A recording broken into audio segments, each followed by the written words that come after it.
Pinagpalang araw sa ating lahat mula rito sa Pilipinas at maging sa ibang bansa na palaging nakikinig katulad ko. Kabanong, isang mapagpalang taon ng 2026 sa iyo. Maging sa mga kapwa ko kabangers at kayanggaw. Nayanggaw na ba ang lahat? Bago ang lahat, itago niyo na lang ako sa pangalang Mac. Hindi ko tunay na pangalan. Nakatira ako sa Bicol Region at ang ibabahagi ko ay nangyari sa amin ng kapatid ko na medyo matagal-tagal na rin.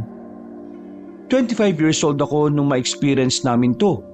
Pero kahit matagal na itong nangyari kabanong, ay hindi naman namin makakalimutan ang karanasang yon sa buhay namin.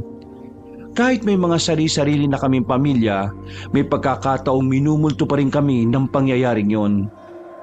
Ganun pa man, ay malaki ang naiturong aral sa aming magkakapatid ng karanasan na yon.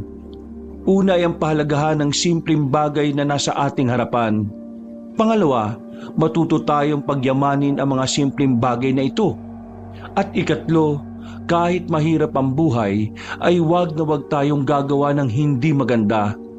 Lumaban tayo ng patas sa hamon ng buhay dahil ang kapalit ng mga ito ay magandang aral, pagpapala at kinabukasan. Kailanman, hindi magiging masaya ang taong nabubuhay sa pandaraya. Kahit na dumami man ang pera niya, ay hindi siya ang magiging pinakamayaman na tao sa buong mundo. Ito ang natutunan naming magkakapatid na gusto ko ring maipamahagi sa inyo. Muli, ako si Mac. Kabanong, mga kabangers at mga kayanggaw. Ito ang aking kwento. Pero bago tayo magsimula, kung maaari sana'y pindutin niyo muna ang subscribe button kung bago pa lang kayo sa channel nating ito. Mag-subscribe na rin po kayo sa iba pa nating mga channel na ang Pamela Clamil at Kabanong version 2.0. Kung wala po sa nabanggit ko ang pangalan ng channel at hindi po ang picture ko ang nakalagay sa profile pic, hindi po natin channel yon. Huwag po nating suportahan. Huwag po tayong mag-subscribe o i-unsubscribe po natin kung nakasubscribe na po tayo. Nagnanakaw po yon ng ating mga videos. Naglalambing po ko sa inyo na ang suportahan lang natin ay ang mga channel na nabanggit. Mag-iwan na rin kayo ng comment at pindutin na rin ang like button. Napakalaking tulong po sa ating channel ang gagawin niyo pong ito. Isang malaking suporta po yun sa ating channel na labis ko pong ipagpapasalamat. At ngayon, sa ating pagpapatuloy. Simpleng tao lang ako at tahimik daw ayon sa mga nakakakilala sa akin. Hindi ako palaaway. Hindi dahil sa hindi ako matapang o hindi ko kayang ipagtanggol ang sarili ko, kundi ayaw ko lang talaga ng gulo. Alam kong marami ang hindi sasang-ayon sa mga tagapakinig, pero sa totoo lang ay kaya kong tiisin ang gutom, pagod at pang-aapi kung kailangan. Ang kapatid ko namang si Donald, na mas nakababata sa akin ay kabaliktaran ko. Kung ako ay puro kapayapaan at katahimikan sa buhay ang gusto, siya naman ay hindi. Hindi siya mapagtiis na katulad ko. Mainitin ang ulo niya, mapusok at hindi marunong magpalampas kapag alam niyang naagrabyado kami. Ipinaglalaban niya kung ano ang alam niyang tama. Ayaw niya nang naaapi kaya malapit siya sa gulo at kung minsan madalas ay nadadamay ako sa gulong pinapasok niya. Hindi ko naman kasi siya pwedeng pabayaan bilang panganay sa aming dalawa. Kaya kung minsan sa tuwing makikita kaming magkasama, madalas kaming tawagin yin at yang ng iilang kakilala. Demonyo at anghel o kung ano-ano pang kabaliktaran ng isa't isa. Dahil sa pagiging palaban ni Donald, maraming beses na ito ang sumisira sa amin. Kuya, hindi tayo alipin, no? Tandaan mo yan. Kaya hindi ako makokonsensya sa mga sinabi ko sa siraulong yon. Hindi naman kita masisisi kung nasabi mo yon kay Kuya Pedring. Alam ko namang ganun kabaluktot ang ugali nun eh. Pero sana, nagkaroon ka pa rin ng kaunting pagtitimpi. Kaunting pagtitimpi lang naman ang hinihingi ko sa iyo, Donald eh. Hindi ako katulad mo, kuya. Kung ikaw, okay lang sa iyo na mapagsalitaan ng kung ano-ano, Sa akin, hindi ko kayang marinig na sinasabi yun sa'yo. Nagtatrabaho tayo ng patas at lumalaban sa buhay. Kaya huwag niya tayong tratuhin na parang mga binilinan niya tayo. Hindi naman siyang may-ari ng taniman na pinagtatrabuhan natin Tapos gano'n siya kumakaasta?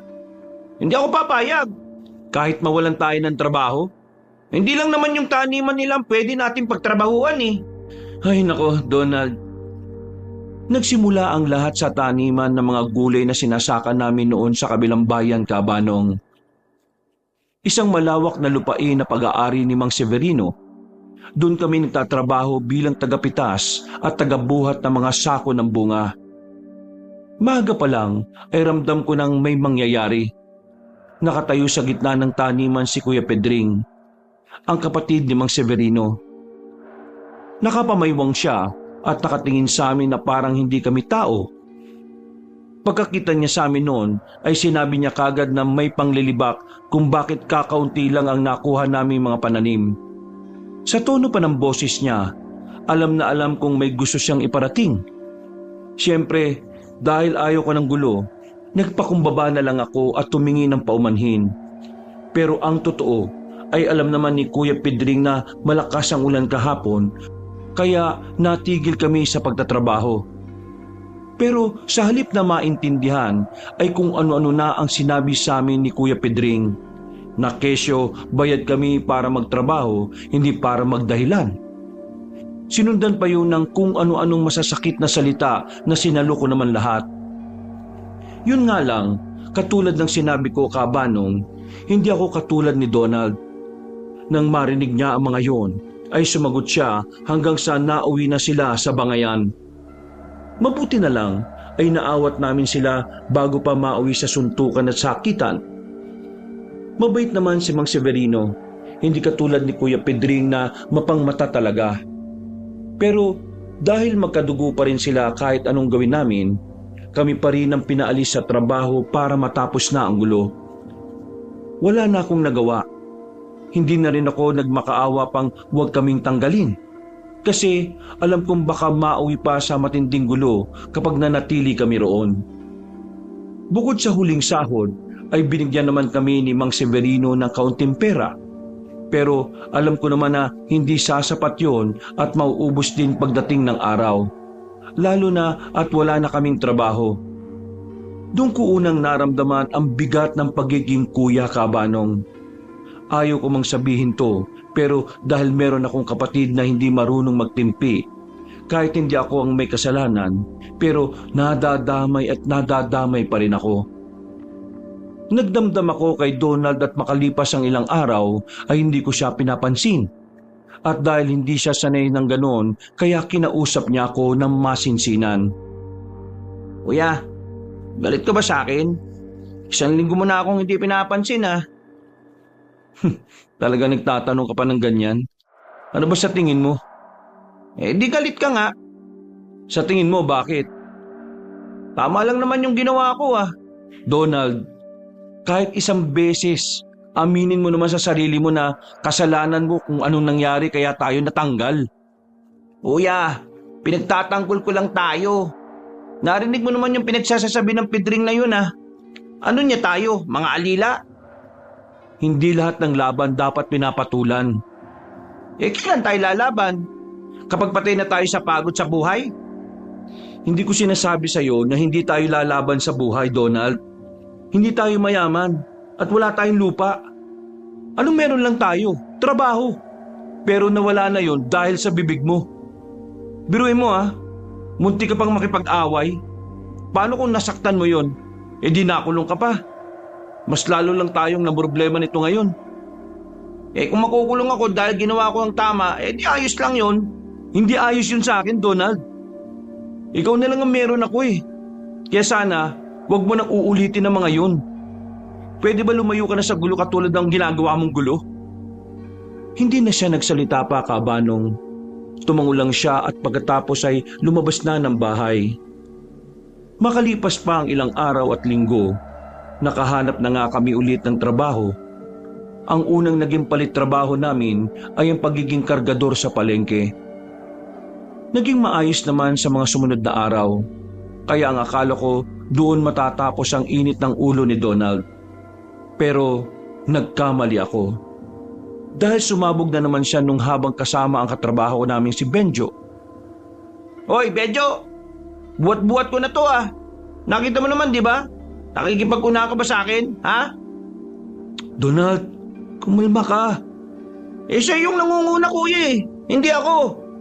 Kahit na, huminahon ka lang. Bago ko pa siya mapigilan, ay nagkaroon na ng gulo. Nakipagsuntukan na naman ang kapatid ko at kay Benjo pa na matagal nang nagtatrabaho doon. Sa huli, napaalis na naman kami sa trabaho. At ang masakla pa, ay wala kaming naiuwing sahod dahil pinambayad ko sa natamo ni Benjo. Mabuti na lang din ay hindi na yun nagreklamo. Nung gabing yun ay umuwi ako na dismayado kay Donald. Hindi ako umiimik dahil ayaw ko na lumala pa ang sitwasyon. Pero mainit pa rin ang nakababata kong kapatid. Ipinagpipilitan niya na wala naman siyang kasalanan talaga. Kuya, si Benjo naman talaga naon eh.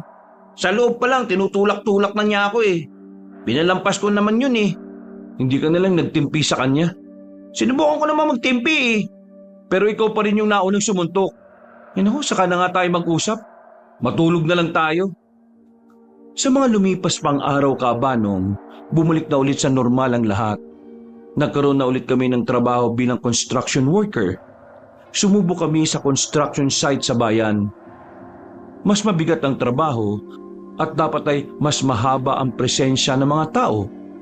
Pero katulad ng mga naunang nangyari, nagkaroon na naman ng gulo dahil sa kapatid ko. Kinabukasan ay pinatawag kami ng foreman at hindi pa namin natatapos ang isang buwan ay natanggal na kami pareho. Naging bagger na rin kami sa isang convenience store pero hindi pa kami nakakaisang linggo ay natanggal na rin kami. Munti ka na naman kasing magkasuntukan. Sa pagkakataong yon ay parang napagod na akong sawayin si Donald kabanong. Pag-uwi namin ay napansin kong tahimik siya. Okay ka lang?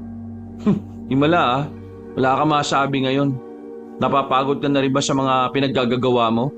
Hindi kuya, mas napapagod na ako magpakumbaba sa mga tao. Palagi na lang mababa tingin nila sa atin eh. Dahil yun naman talagang totoo eh. Alam mo tol, hindi lahat ng pagyuko ay pagpapakita na ng kahinaan sa mga niyuyukuan. Mas kalakasan natin ang magpakumbaba. Sa iyo siguro, pero sa akin kuya hindi. Yung ganyang estilo mo, hindi yan uubra. Kahit magtrabaho ulit tayo sa iba, mawawalan din tayo kagad ng trabaho. Kasi hindi mo kinokontrol ang sarili mo eh. Ay ayaw ko ng mga muhan kuya.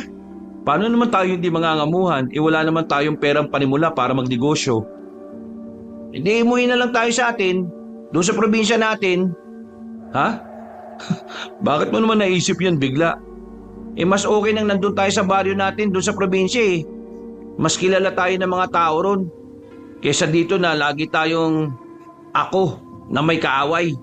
Kahit saan naman tayo magpunta eh.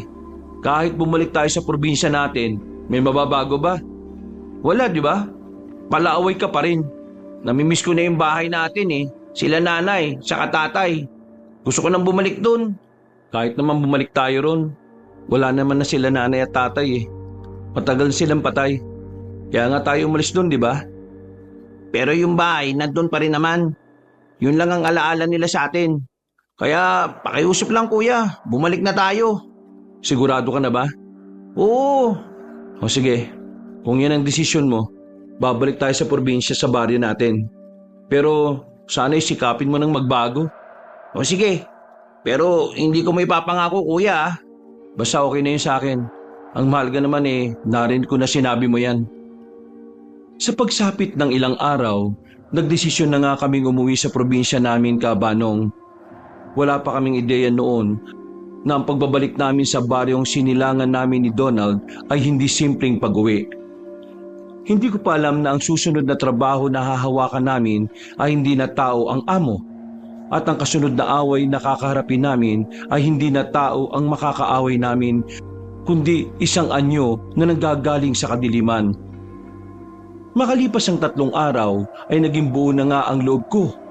Nag-impake na kami ni Donald at nagbiyahe papunta sa baryo naming sinilangan. Pero sa terminal pa lang ay tila sinusubok na kagad ang pag-iwas ko sa gulo. Kasama ang kapatid ko, meron kasing kabanggaan ng kapatid ko. Kabanong ramdam ko na nagkaroon sila ng tensyon ng dalawang malalaking lalaki. Malaki rin naman ang katawan ni Donald pero siguradong kakainin siya ng buhay ng dalawang lalaking yon kung hindi siya magpapaawat. Tol, huwag ka nang makipag-usap. Huwag kang magkalala, kuya. Wala naman akong gagawin eh. Tititigan ko lang. Akala niya kasi kahit malaki siya makasisindak ako. Please naman Donald, huwag ka nang makipag-eye contact. O sige, hindi na ako titingin, kuya. At para hindi na lumala pa ang sitwasyon, hinata ko na siya. Sumakay na kami ng bus at hindi na nilingon ang dalawang kalalakihan. Habang umaandar ang sasakyan ay medyo excited na kinakabahan ako sa pag-uwi namin. Matagal na rin kasi kaming hindi nakakabalik doon sa baryong sinilangan namin.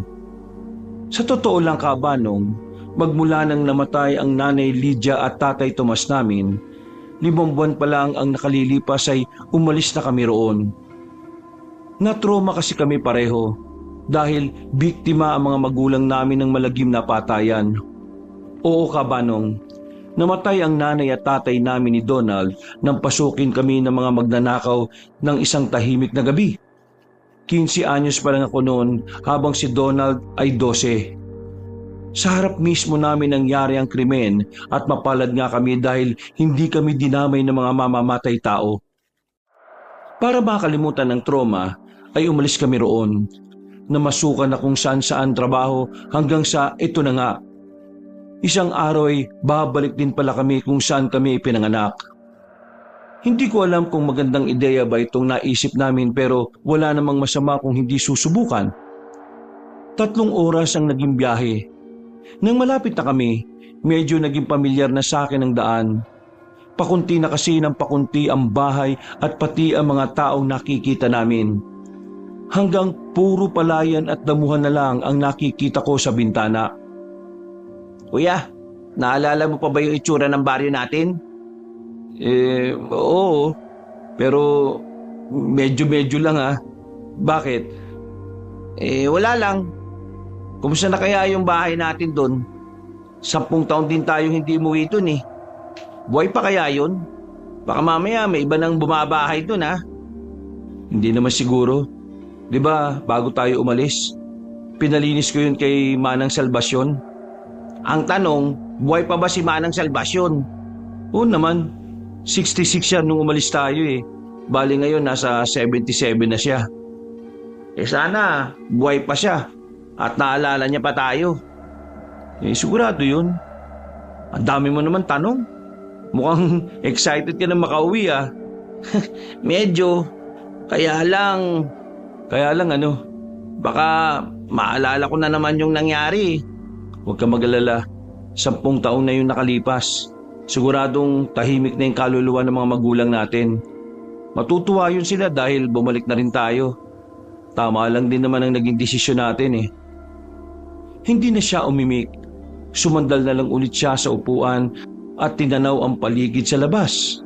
Ako naman ay natulog na ulit dahil may ilang oras pa kaming biyahe. Maya-maya, ginising na nga kaming lahat ng konduktor pagdating sa terminal. Bumaba kaagad kami ni Donald at sumakay sa tricycle hanggang sa makarating na sa aming baryo. Pagbaba namin sa kanto ng baryo ay napansin ko kaagad ang katahimikan. Hindi yun normal na probinsyang tahimik. Sa loob-loob ko ay may kakaiba talaga Kabanong. Pagdating namin sa plaza ay mas lalong lumalim ang pakiramdam ko. Napakatahimik po talaga ng paligid.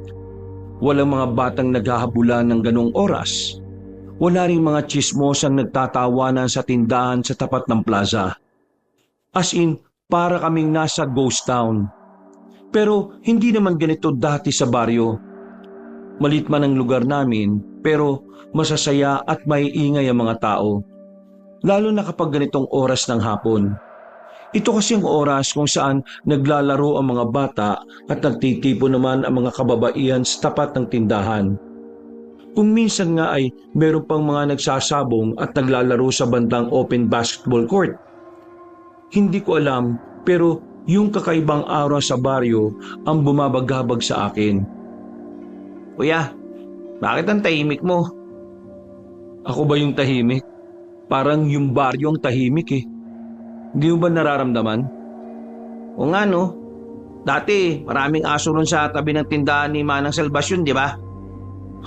Natatandaan mo pa ba yun? Oo naman. Lagi naming inaasar yung mga aso doon eh. Pero yun na nga, wala na pala yung mga asong kahit dito pa lang dinig na dinig mo na yung kahol. Matagal na kasing panahon na nawala tayo dito eh.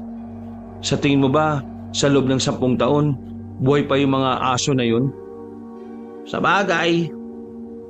Naglakad na kami hanggang sa makarating sa tindahan ni Manang Salvasyon. Siya yung pinagbilinan ko noon sa bahay namin bago kami umalis ng kapatid ko.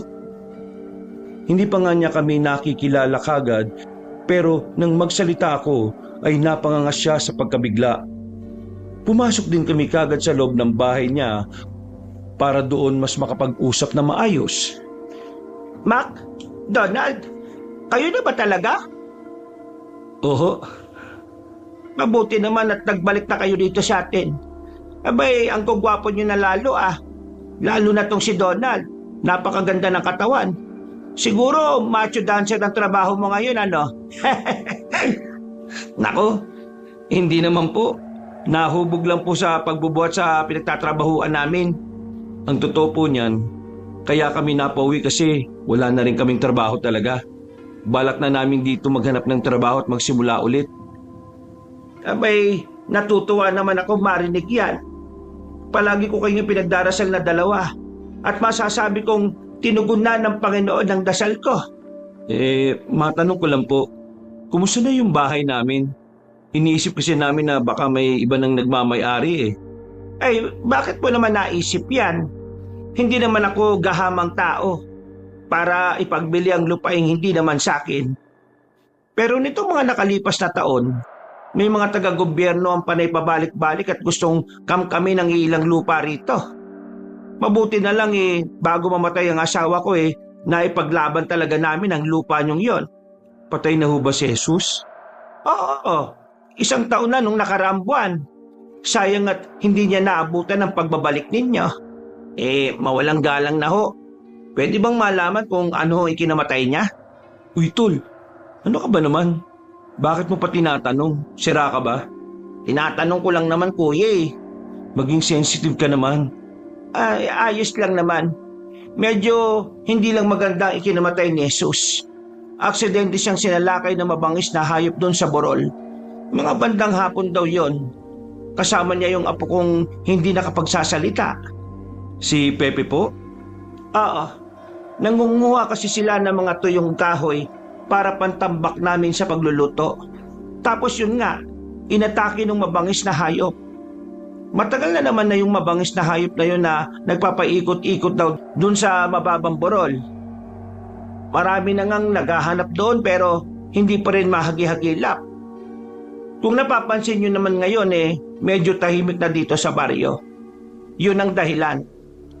Nung una mga alagang hayop lang ang inaatake ng mabangis na hayop na yon. Lalo lang natakot ang mga taga rito nang mabiktima na nga ang asawa ko. Kaya pala wala na yung mga aso sa katabing bahay nyo? Oo, namatay naman na yung iba sa katandaan.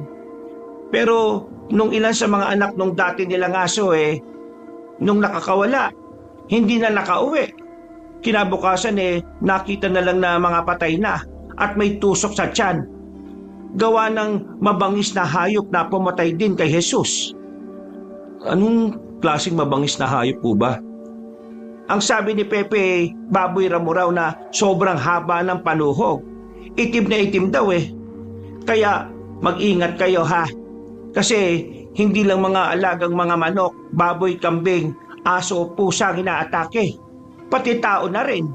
Ayoko sanang sabihin to manang pero hindi ho kaya aswang ang gumagawa nun? Di ho ba may mga aswang na kayang mag-anyo ng hayop? Yan din ang sabi-sabi ng ilan nating kabaryo. Meron pa nga nagsabi na mangkukulam na nangunguha lang ng sapat na dugo o parte ng laman loob na kailangan niya. Basta, marami pa silang haka-haka. Pero iisa lang ang naiiwan dito sa ating mga kabaryo. Matinding takot. Kaya inuunahan ko na kayo na mag-iingat at ang mahalaga alam nyo na ang sinabi ko. Maraming salamat po sa paalala. Sana mahuli na yung mabangis na hayop na yun. Kailan pa po ba naggagala yun dito sa baryo?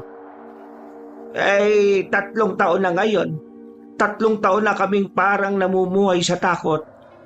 Ganun po pala. Madami pa kaming napag-usapan patungkol nga sa nasabing mabangis na hayop. Pati na rin ang patungkol sa bahay na babalikan namin magkapatid Kabanong. Natigil lang kami nang magdatingan na nga ang mga tsismosa na ang ilan ay hindi na pamilyar sa amin ni Donald na muka. Nagpaalam na muna kami kay Manang Salvasyon at nagpunta sa bahay. Katulad ng sabi sa amin ni Manang, maayos ang bahay dahil palagi nilang nililinis ito, lalo na nung buhay pa si Mang Jesus. Ang problema lang daw ay walang supply ng kuryente at tubig dahil matagal ng putol. Wala namang problema sa aming magkapatid yun dahil sanay kami na nag-iigib at walang kuryente. Ganun kasi yung tinirhan namin doon sa kabilang probinsya. Natuwa lang ako dahil nakabalik na kami sa bahay. Luma na ang lahat ng naroon pero sariwa pa rin sa akin ang mga alaala ng aming mga magulang. Napaupo ako at nang tingnan ko si Donald na nakatayo sa pintuan ng dating kwarto nila nanay at tatay, nakita ko siyang nagpupunas ng mga mata. Napangiti na pero may halong pait. Alam ko kasi ang pakiramdam niya ng mga oras na yon Kabanong. Nangungulila siya sa mga magulang namin katulad ko. Nilapitan ko siya at tinapik-tapik sa likod. Saka naman siya yumakap sa akin ng mahigpit at hindi na niya pinigilan ng pag-iyak. Sa wakas, nakabalik na tayo. Oo nga, nakabalik na rin tayo sa wakas kuya. Hindi ko lang mapigilang maiyak talaga Ayos lang yan. Hindi naman ibig sabihin na umiiyak ang isang lalaki, duwag o bakla na siya. Tanda yan ng katapangan. Pero huwag ka na makikipagbasag ulo rito Hindi ko mapapangako kuya. Sa mga nagdaang araw nga Kabanong ay payapa ang pananatili namin sa baryo. Pero yun nga, hindi katulad na dating masaya at maingay sa lugar. Bawat araw talaga ngayon ay balot ng katahimikan. Hindi naman namin masisisi ang mga tao dahil nga sa gumagala-galang mabangis na hayop. Pero hindi ko naman ito pinagfokusan at mas nakatuon kami pareho ni Donald sa paghahanap ng magiging kabuhayan namin. Paubos na kasi ang naipon naming pera kaya kailangan talaga naming kumilos. Hindi naman kasi namin po pwedeng iasa kay Manang Salvasyon ang kakainin namin. Hindi na kami mga bata para gawin yon. Biyernes ng hapon, naglakad kami pauwi galing sa nirekomenda ni Pepe na pwede namin pagtrabahuan. Pero hindi kami tumuloy dahil alam kong mapapaaway dito ang kapatid ko. Mayayabang din kasi ang pakikitungo sa amin lalo na nung nag-interview. Habang naglalakad ay napansin kong maraming bakod ang sarado talaga, lalo na sa bandang dulo ng baryo. May mga bahay pa nga na tila iniwan at inabandon na talaga. Sabi ni Manang Salvasyon nung nakaraan may pinaplano nga rin daw ang gobyerno doon kaya pilit na binibili ang ilang mga kabahayan at lupain. Napadaan din kami sa poultry area dati pero parang abandonado na rin yon. Naisip na lang namin na baka lumipat na nga rin dahil sa nabili na ng gobyerno ang lupain. Maya-maya pa ay may napansin kami sa loob mismo ng bakuran. May lumalakad na kung ano sa damuhan. Nang fokusan ko ito ng tingin, ay tao talaga ang una kong nakita. Pero ang sabi naman ni Donald sa akin ay para daw yung hayop. Nawala na nga lang bigla kaya hindi na namin pinansin. Pag-uwi ng bahay, pagkatapos naming magapunan, ay papatay na sana ni Donald ang lampara dahil matutulog na kami. Pero meron daw siyang napansin sa paligid ng bakuran namin. Anong problema, tol? Hindi ka mapakali dyan. Kuya, pakiramdam ko may nakatingin sa atin sa labas eh. Kulang ka lang siguro sa kain. Ubusin mo na yung pagkain dun sa mesa. Baka madekwat pa ng pusa o daga yun. Hindi ako nagbibiro, kuya. Meron talaga ako napapansin sa labas. Bago pa niya matapos ang pagsasalita, ay biglang umihip ang malamyang hangin. Dahil sa nakabukas ang bintana na palagi naman namin ginagawa tuwing gabi. Dumampi sa katawan namin pareho ang kakaibang ihip nito. Sobrang lamig noon, Kabanong, na para akong niyeyeluhan. Sinundan ng hindi normal na ugong ng kung ano mula sa hindi kalayuan. Hanggang sa may dumadaan na parang lumulundag sa bubungan ng bahay. Tumayo ako at napatingin sa bubungan. Nakiramdam kung ano nga ang naroon. Pusa lang siguro. Pusa? Ganon kalakas yung tunog? Mali naman natin na malakas yung paglundag niya. Shh, kuya. Wait lang. Pakiramdaman mo. Nanatili kaming nakikiramdam habang parehong tahimik. At pagkaraan ng ilang segundo ay may malakas na kumalubog sa likod ng bahay. Nagpunta kami sa kusina at tinawakan ko kagad ang isa sa mga kahoy na nakatambak sa ilalim ng lababo. Si Donald naman ay kumuha ng itak habang nanatiling alerto sa paligid namin. Pagkalaon ay lumabas ako at sumunod ang nakababata kong kapatid. Kabanong, gamit ang lampara ay minasid ko ang paligid sa likod ng bahay. Pero wala naman akong nakita. Pabalik na sana ako nang biglang huminto si Donald. Tumingin ako sa pinagmamasdan niya at doon namin nakita ang patay na hayop na nakatusok sa isang sanga ng puno. Pero nasa bababang parte lang. Yung tipong abot kamay kahit ang bata. Nahulog lang ang sabing hayop na wala ng buhay. Nagkatinginan lang kami ni Donald at nagkandado ng pinto. Hindi rin kami kagad nakatulog sa pag-iisip na baka kami ang pasukin ng nasabing mabangis na hayop. Pero sa totoo lang, Kabanong, hindi ko naiisip na isa lang mabangis na hayop ang nilalang na yun. Alam ko sa sarili ko na hindi ito pangkaraniwang hayop kundi isang aswang. Kinabukasan ay sinabi namin kay Manang Salvasyon ang nangyari. Ganun na nga lang ang takot niya at lalo niya kaming pinag-ingat. Ayon pa sa kanya, Kabanong, ipapaalam niya rin daw sa kinaukulan para humingi na nga sila ng tulong sa bayan upang mahuli na talaga ang nasabing mabangis na hayop. Pero kumbinsido talaga ako na hindi yun ordinaryong mabangis na hayop lang, kundi isang alagad ng kadidima na naghahasik ng lagim sa aming baryo. Hindi pa rin naman kami nagpakalunod sa balitang yon. Naghanap pa rin kami ng trabaho ni Donald. Hanggang sa mapadpad kami sa may pinakadulo ng baryo, kung saan kahit noong bata pa kami ay hindi pa lalagpas sa 5 beses kong napuntahan. Kuya, may taniman pala sa banda rito. Saan? Yun o. Ano kayang taniman yun? Lapitan kaya natin. O sige, tara. Nagmamadali na nga kami hanggang sa makalapit sa nasabing lugar. Doon ay mas nakita namin ang laki ng lugar. Isang malawak na taniman ng kalamansi. Mas malaki kaysa sa dati namin pinagtatrabahuan. Bukod dito ay napakaayos ng lugar. Organisado dahil kumpara sa dating taniman na pinagtatrabahuan ay napakalinaw ng pagitan ng mga puno rito. Halata rin na alagang-alaga ang lugar. Dahil sa malayo pa lang ay kita na namin ang katingkaran ng mga dahon at maging ang mga bunga ay sariwa at kumikinang talaga sa paningin ko. Halimuyak na halimuyak nga ang asim ng paligid. Habang ginagala ko ang tingin ay iniisip ko kung kanino ang taniman. Noon naman kasi ay wala akong natatandaan na merong kalamansian dito. Kanino kayang taniman to, Tol? Parang minsan ko nang narinig na napag-usapan ng mga chismosang tungkol dito eh. Sabi nga may taniman na kalamansi na magkapatid din ang may-ari. Ganun ba? Pwede pala nating itanong kay Manang Salvasyon kung saan-saan pa tayo naghahanap ng trabaho. Meron naman pala rito. Baka nangangailangan sila. Tara, kausapin kaya natin. Teka lang kuya. May naiisip ako. Ano naman yun? Yung narinig ko kasi sa mga chismosa, ang sabi, medyo may pagkamadamot daw yung nakatira dyan. At saka ang alam ko, wala silang trabahador. Yun naman pala eh. Mas kailangan nila tayo. Mga eksperyensado na tayo sa ganitong bagay eh. Kaya ang sabi, hindi talaga sila naghahanap ng trabahador eh. Marami na raw ang nagsubok mag-apply pero ayaw talaga nila. Kaya mas okay siguro yung naisip kong paraan. Maniniwala lang ako kung makakausap natin yung magkapatid.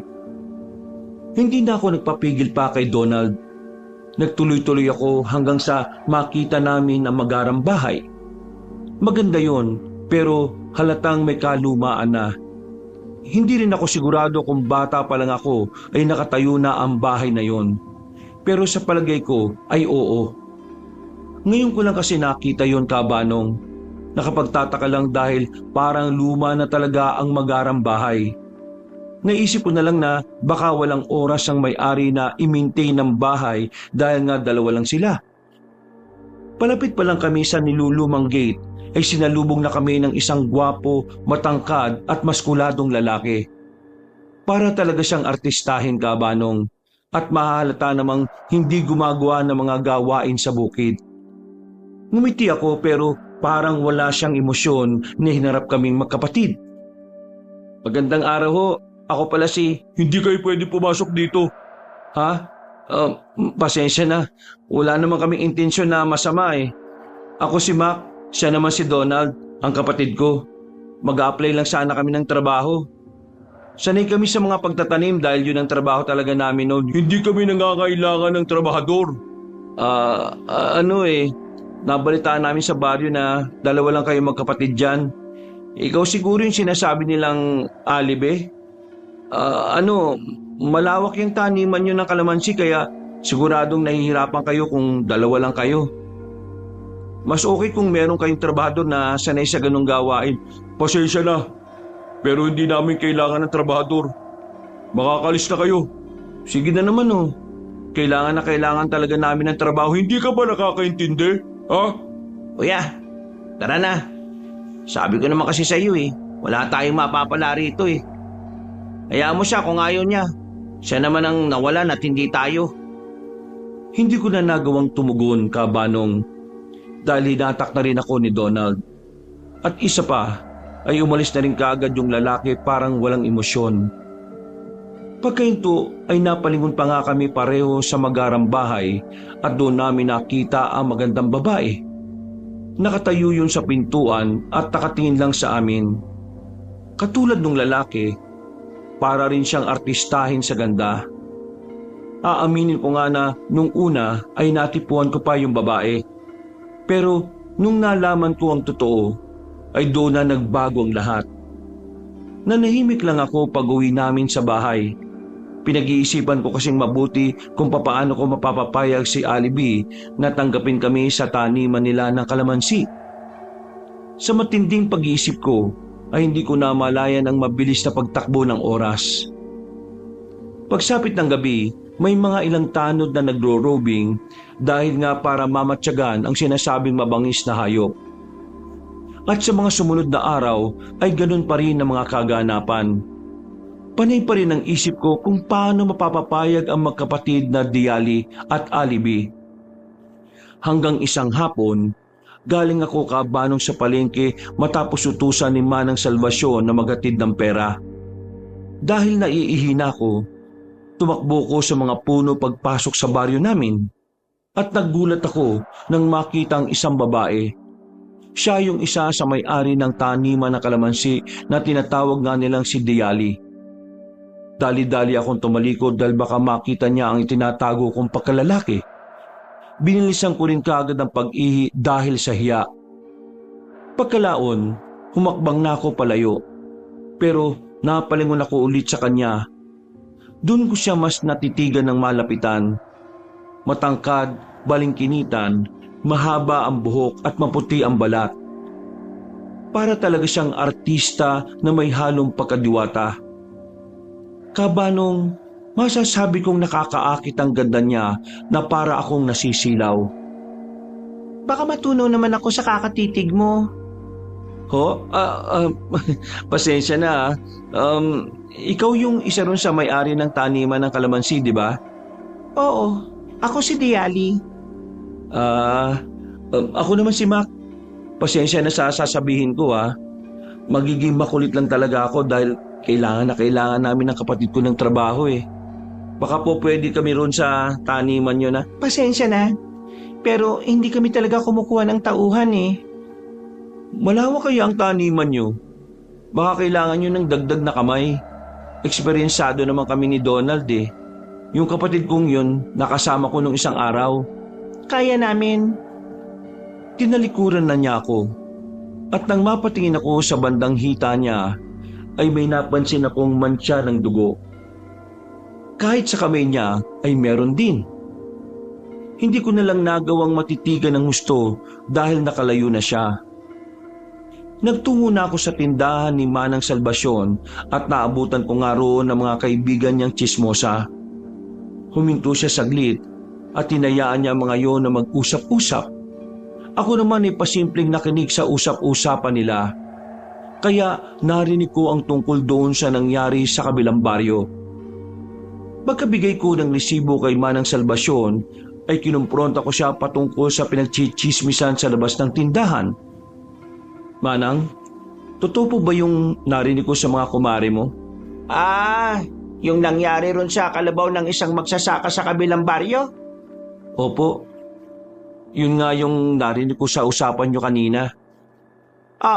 Totoo yun. Lahat naman ng mga pinagkukwentuhan namin dito hindi puro chismis lang. Kaninang madaling araw lang mismo nangyari yon. Nakita mismo ng may-ari ng kalabaw yung pumatay sa alaga niya. Ano po yung itsura? Yun nga, isang malaking baboy ramo raw. Grabing baboy ramo yan at napakailap sobra at hindi pa mahuli-huli. Hinabol daw nila yon pero nakatakbo ng malayo hanggang makabalik doon sa bundok. Naniniwala po ba talaga kayo na ordinaryong baboy ramo lang yon? Oo. Bakit? Ano bang naiisip mo? Hindi po yun ordinaryong baboy ramo lang. Ang tingin ko po isang klase yun ng aswang na kayang magpalit ng anyong hayop o baboy ramo. Pasensya na baka sa sasabihin ko. Matanda na ako at matagal na ako sa baryong ito. 76 na ako at uugod-ugod. Pero sa buong buhay kong yun wala pa akong nakitang aswang. Sa tagal ko na sa lugar na ito, wala pa. Kayo lang po yata ang kilala ko matandang taga-baryo na hindi mahilig maniwala sa aswang at iba pang kababalaghan.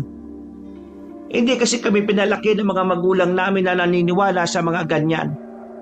Kahit hanggang ngayon, hindi ko makakalimutan ang sinabi ng tatay ko noon na ang takot ay nasa isipan lang natin. Ibig pong sabihin, hindi na kayo natatakot? Napaka-ipokrita ko naman kung sasabihin kong hindi ako natatakot. Mahalaga rin naman ang takot dahil ito ang kumukumpleto sa pagkatao natin. Yun nga lang, ang mabuhay dito ay hindi tama. Yung mga aswang, mangkukulam, engkanto, maligno, laman lupa at kung ano-ano pang elemento. Kung hahayaan nating mamayani sa atin yan, doon lang sila magiging totoo. Kaya yan din ang paalala ko sa apo ko, kay Pepe, at sa inyo na rin ang kapatid mong si Donald. Naintindihan ko po. Salamat sa inyo ha. O sige po, uuwi na po ako. Kunin mo muna tong grocery. Iuwi mo para may nakaimbak pa kayo roon sa inyo. Naku, sobra na po yan. Malaki na rin tong binayad nyo sa akin. Nakakaya naman po kung kukunin ko pa yung grocery na binili ninyo. Magkakahiyaan pa. Parang hindi naman kayo bago sa akin. Sige na, kunin mo na to. Kung gusto mo pang maulit na utusan kita. Nahihiyaman. Wala na akong nagawa kundi ang kunin ng binigay ni Manang Salbasyon. Masaya akong umuwi ng bahay. Nagdaan-daan pa ako para isurpresa si Donald. Pero pagpasok ko ng bahay ay ako ang nasurpresa, Kabanong. Bakit may mga kalamansi kang dala? Saan galing niyang sako na yan, Tol? Pinitas ko. Ha? Alam ko. Pero saan? Anak ka ng teteng. Huwag mong sabihin na doon yan galing ha. Nadali mo kuya. Total, madamot naman yung magkapatid na yon at ayaw nilang pagtrabahuin tayo. Eh di pumitas na lang ako. Sira ulo ka. Paano kung mahuli ka ng mga yun? Sigurado kung hindi nila ako mahuhuli. Ilang araw ko rin minatyaga ng galaw nila eh. At nalaman kong tuwing hapon, umaalis sila pareho. Kaya marami ako nakuha. Baliw ka ba at hindi ka nag-iisip? Malalaman at malalaman nila yan. Lalo na kapag naubos na lang basta-basta yung mga bunga ng tanim nilang kalamansi. Eh palagay ko hindi eh. Nung nandun ako kanina sa loob ng taniman, nakita ko na nasasayang lang yung mga bunga ng kalamansi. Sigurado kong hindi nila binebenta yung mga tanim nila dahil maraming nabubulok akong nakita eh. Basta, kahit ano pang idahilan mo, ang mali ay mali. Ibalik mo yan, o ako magbabalik. Kuya naman, maging practical ka nga at magpakatotoo ka sa buhay. Ganito na kalakaran ngayon. Alam kong gusto mong lumaban ng patas, pero sa ganitong klase ng buhay natin na palagi na lang na pag-iiwanan, kailangan na rin nating makipagsabayan sa hindi pakikipaglaban ng patas. Kahit anong sabihin mo sa akin, kahit magalit ka pa, hindi ko na ito ibabalik pa. Ibibenta ko to sa palengke bukas na bukas din. Napabuntong hininga na lang ako pag alis ni Donald Cabanong. Nung gabing yun, ay hindi kami masyadong nag-usap. Ipinagdasal ko na lang din siya hanggang sa makatulog na kami pareho. Kinabukasan ay binenta nga ni Donald sa palengke ang mga kalamansing ninako niya sa taniman ni Nadiyali at Alibe. Wala na akong nagawa dahil alam kong hindi talaga siya magpapapigil. Halos 1 linggo din ang lumipas na ganoon at ganoon ang ginagawa niya. Napapiling na lang ako sa tuwing makikita siyang may daladalang sako na may kalamansi na galing mismo sa taniman. Sabado ng hapon, sinundan ko siya at nakita ko kung paano siya tumawid sa bakuran ng taniman. Pinagmasdan ko lang ang nakababata kong kapatid Cabanong hanggang sa makapuno na nga siya ulit ng isang sako. Pero nagulat ako dahil meron pa siyang isang sako na dala. Dahil papalubog na ang araw at alam kong base sa kwento niya, ganong oras dumarating ang magkapatid, kaya hindi ko na napigilan ng lumapit sa kinaroroonan niya. Saktong pagakmang pa lang ako nang maaninag ko sa hindi kalayuan si Alibe. Nataranta ko dahil kapag nakita kami roon ay siguradong malaking gulo. Nilapitan ko kagad si Donald at kinalabit. Nagulat siya nang makita ako. Uy! Anong ginagawa mo rito? Huwag ka maingay. Parating na si Alibe. Kaya bilisan mo na dyan. Paano? Narinig ko silang nag-usap kahapon na bukas pa sila uuwi. Kaya nga ang bala ko 3 sako kunin ko eh. Balikan na lang natin yan. Bilisan mo na. Sinunod nga niya ako kagad. Umalis kami sa lugar na yun at sa kabutihang palad ay hindi nga kami nahuli Cabanong. Pag-uwi ng bahay ay dinig na dinig ko pa rin ang tibok ng puso ko. Parang sasabog ito sa sobrang kaba ko talaga. Napahinahon lang ako nang lapitan ako ni Donald at bigyan ng tubig. Kaya, salamat kanina. Kung di ka nagpunta ron siguradong nahuli na ako ni Alibe. Kahit malaki tong katawan ko, alam kong hindi ako ubra sa taong yun. Solid na solid yung katawan niya kumpara sa akin eh. Mabuti nga't nandun ako. Oo nga. Anong ginagawa mo ron? Sinusundan mo ako, no? Ha? Napadaan lang ako ron. Kasi nga Hindi nga. Alam ko naman nag-aalala ka rin sa akin eh. Siyempre naman. Delikado ginagawa mo eh. Kaya sasamahan kita mamaya kapag binalikan mo yun. Ibig sabihin, payag ka na sa ginagawa ko? Tutulungan kita dahil nag-aalala ako sa'yo. Hindi ibig sabihin nun, sang-ayon na ako sa kalokohan mo. Sus, ganun na rin yun, no? Pagkatapos na muling magkaunawaan, pagsapit ng 10:00 ng gabi ay nagtungo na kami ulit sa taniman ng kalamansi para kunin ang naiwan naming mga sako. Nakita namin kaagad yun, pero bago namin buhatin, ay pinuno ko muna ang isa pang sako na kalahati pa lang ang laman. Tumigil lang ako nang makarinig ng kaluskos mula sa likurang parte ng taniman. Nagkatinginan pa kami ni Donald nang makita na gumagalaw ang ilang puno ng kalamansi doon. Pagtangon namin pareho, nagkaintindihan na nga kami. Sinyalis na dapat nang umalis. Nang patawid na kami sa bakod, ay isang nakakakilabot na ungol ng kung anong hayop ang narinig namin mula sa kung saan. Napakalakas noon at nag-e-echo talaga ang tenga ko. Sinundan pa yun ng alulong ng iilang aso mula naman sa hindi kalayuan. Dahil dito ay tila ba kinumutan ako na matinding takot. Damang-dama ko ang paggapang ng kilabot sa buo kong katawan. Pagtingin ko kay Donald ay nakatingin na siya sa loob ng taniman. Gumagalaw-galaw ang mga puno sa hindi kalayuan. At kumpara kanina ay mas malakas ang pag-uyog ng nasabing tanim. Sa hindi malamang kadahilanan ay bigla ko na lang naisip ang sinasabi ni Manang Salvacion at ng iba pang taga-baryo. Yung baboy ramong araw na nanggugulo sa aming lugar. Umalis na tayo dito. Huwag ka nang tumunganga dyan, Tol. Oo kuya, tara na. Sige, tayo na. Pero sigurado kang kaya mong buhatin mag-isa yung sako na yan? Oo naman oh. Sige na, tara na. O sige, aalalayan na lang kita. Nagmadali na nga kami, pero pagdating sa mapunong parte ng daan ay biglang umihip ang hangin.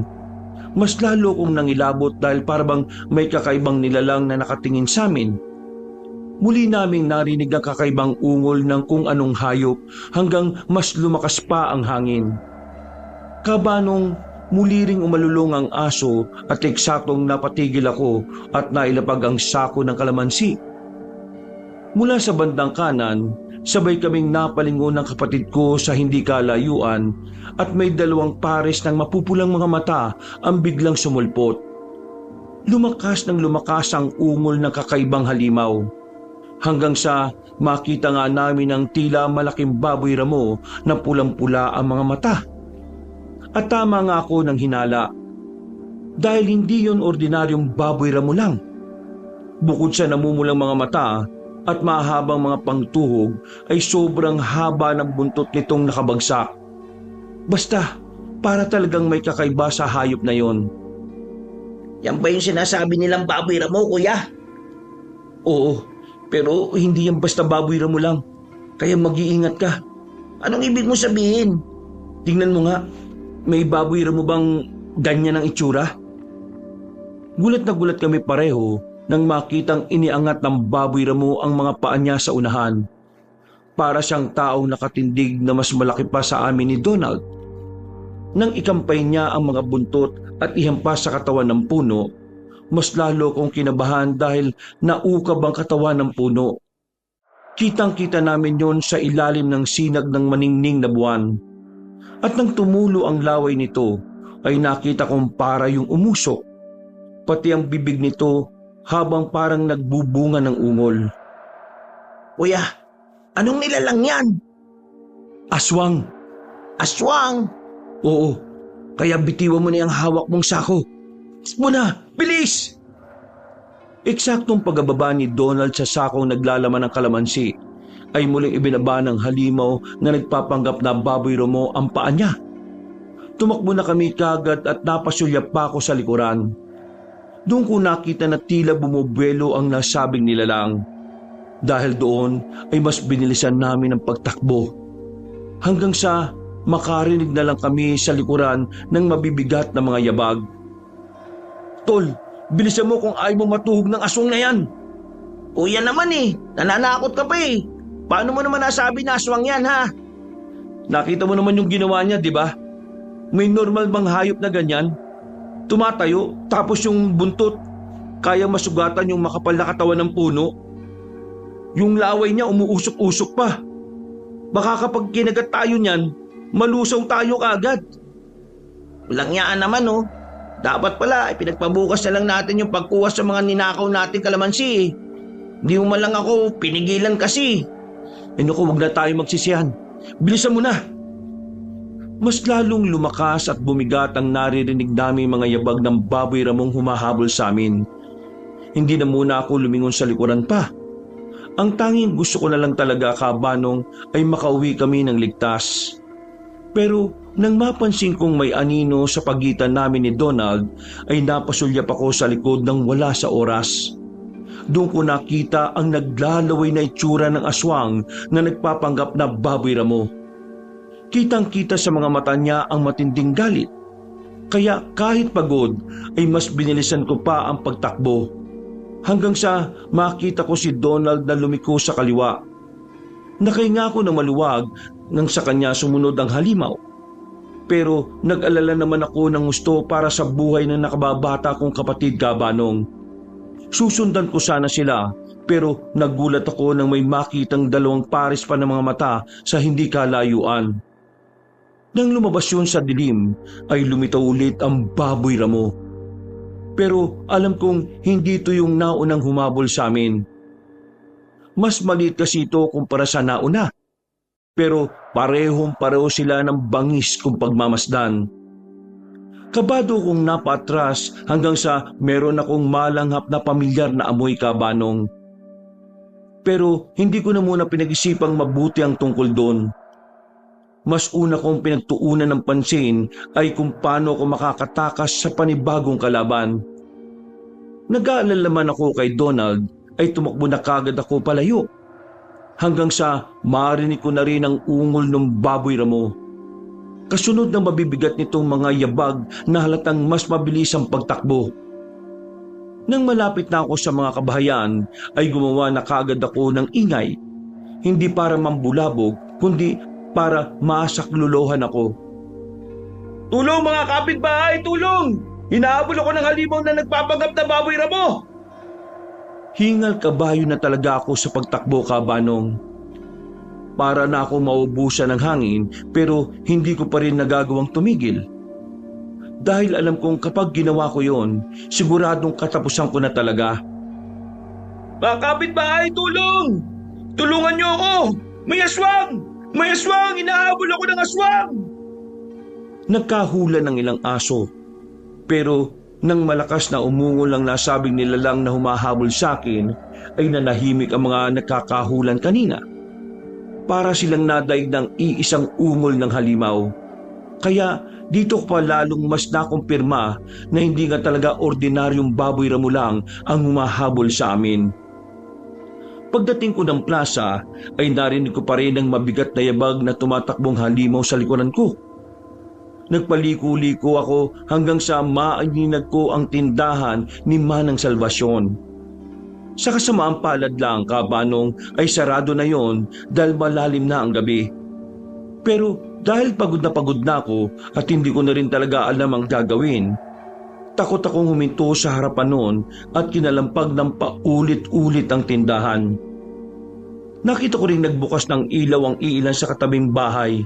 Tila nabulabog sila sa pagkalampag at pagsisisigaw ko. Maya-maya lang din ay nakita kong sumilip sa gate si Pepe. Nang makita niya sa hindi kalayuan ng nilalang na humahabol sa akin, ay natataranta siyang binuksan ang gate. Pagpasok ko ay kinandado kagad namin ang gate at paupong nagtago. Dahil tila marami na ang nagising, ay umiskapon na kagad ang halimaw at hindi na namin narinig ang mabigat nitong yabag pati ang pag-ungol. Salamat, Pepe. Salamat talaga sa'yo. Napayak ako nang hindi ko namamalayan at tumigil lang nang lumabas ng bahay si Manang Salvasyon. Narinig ko na lumabas din ng bahay ang katabi ng tindahan. Dumating din ang tricycle patrol kasama ang ilang kalalakihan. Ano? Hingal na hingal ka, Mac. Ano ba nangyari? Hinabol po kami ng aswang eh. Aswang? Sinabi ko naman sa'yo na totoo. Manang, totoo po yung aswang. Yung sinabi niyong Baboy Ramo, yun po yun. Nagpapanggap lang sila na Baboy Ramo. Kitang-kita po namin ang kapatid ko kung paano sila tumindig. Hindi ba nakita mo rin yun, Pepe? Sabi mo sa lola mo kung paano mo nakita yung halimaw. Pero maniwala kayo, hinabol nila kami. 2 yung halimaw. Teka, 2 yung humabol sa inyo? Nasaan na yung kapatid mo? Diyos ko po, si Donald. Baka kung napano na si Donald. Mabuti na nga lang at dumating ang mga patrol kaya naglibot-libot kami sa palibot ng baryo. Pero hindi namin nakita ang kapatid ko, Kabanong. Alalang-alala po talaga ako sa kanya at nakakaisip na ako ng hindi maganda. Mabuti na lang, pag-uwi namin sa bahay ay narinig ko kagad ang boses niya. Nagsumiksik pala siya sa kanal sa gilid ng bahay namin at tiniis niya raw ang mabahong amoy para lang matakasan ang kamatayan. Pero hindi ko yun inalintana. Niyakap ko kagad ng mahigpit ang kapatid ko hanggang sa maiyak na naman ako. Nakahinga na maluwag ang lahat dahil sa nangyari at kinausap nga kami ni Kapitan Ading. Hindi namin sinabi na nagnakaw kami ng kalamansi kaya nauwi sa habulan ng lahat. Iniba namin ang kwento at naniwala naman sila. Matapos namin makapag-usap, umuwi na kagad kami pero inanyayahan muna kami ni Manang Salvasyon sa kanila. Doon na raw kami muna matulog at hindi na kami umalma. Habang iniintay si Donald na matapos maglinis ng katawan, ay nagkausap pa kami ng matandang babae. Nagkakape kami pero ramdam ko na parang may gustong sabihin sa akin ang kausap ko. Kung sila Kapitan Ading at ang iba pa'y naloko nyo sa mga kwento nyo, hindi ako, Mac. Kahit matagal ko kayong hindi nakasama ng kapatid mo, alam ko kapag nagsisinungaling ka. Po? Totoo. Ano po kasi, katulad niyan, hindi ka makatingin at makapagsalita ng tuwid. Saan ba talaga kayo galing? Doon po sa taniman ng kalamansi ng magkapatid na Diali at Alibe. At ano naman ang ginagawa nyo sa lugar na yon ng 10 oras ng gabi talaga? Ano po kasi? Nagnanakaw kayo ng kalamansi at binebenta sa palengke, no? Umamin ka? Opo.